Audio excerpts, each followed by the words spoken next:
before they actually start to feel the need for fuel. If you go into reduced operations, the carrier can stay out for a couple of weeks. But where you're launching aircraft every 90 minutes, all day long, you use the fuel up very fast. In this particular arrangement, everybody turns to and does a little bit for it. Now, the mail used to come aboard in these old wartime TBM aircraft. Here's a good shot of the barricade. You see those steel cables up? If the aircraft doesn't land, it goes into those steel cables, and that steel cable really does stop it. That is, if it doesn't catch an arresting hook. You can see they'll drop those cables just as the aircraft lands. But they must stay up during the approach and the landing, just in the event he doesn't catch a wire. And he does. That's the old torpedo bomber. There's the barricade dropping down, and the other mail plane right on his heels. So this airplane's got to move out in a hurry, and the barricade has to go up. If the barricade isn't up, that aircraft will get waved off. There goes the barricade up. And the aircraft lands. And the mail does come aboard. And hardly, that was a bad landing. And the yellow shirt tells him to fold his wings, and he does that.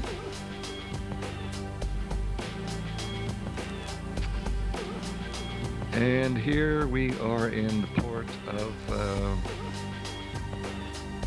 Lisbon, Portugal. At this point, there were 3 carriers in port, and you'll get a shot of each one from the Randolph. Now, this isn't done anymore because of the danger that it presents to get sudden loss of 3 carriers. The carriers are always dispersed, and the carriers now always go into different ports, and they never go alongside a pier. They always anchor out so that they can get underway within a couple minutes' notice.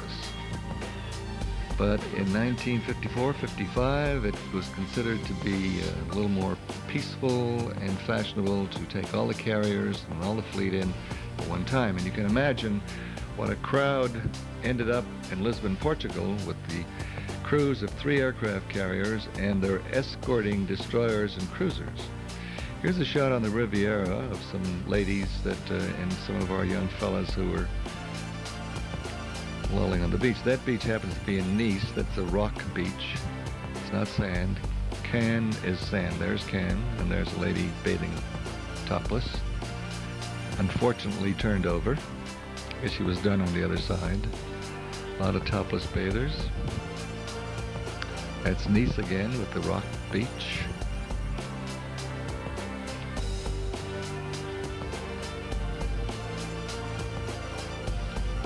Nice place, nice place.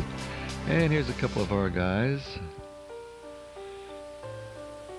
They act surprised that the camera's on. I don't know if that's a mother and daughter, but I wouldn't be afraid to bet that it is. You'll see when they stand up, they look a lot alike. Probably one was 12 when she had the other one. That seems to be Mama standing up now. What do you think? That Mama? And daughter looking around. And the guys are going to stand, no, they're going to kneel. And then we all stand up for the camera. It's one thing about the French ladies, they're not shy about their bikinis. And that does look like Mama, I think. And the guys are awed by all this because bikinis in 1954-55 were new, not only in the Riviera, but they were non-existent. They were non-existent in the United States.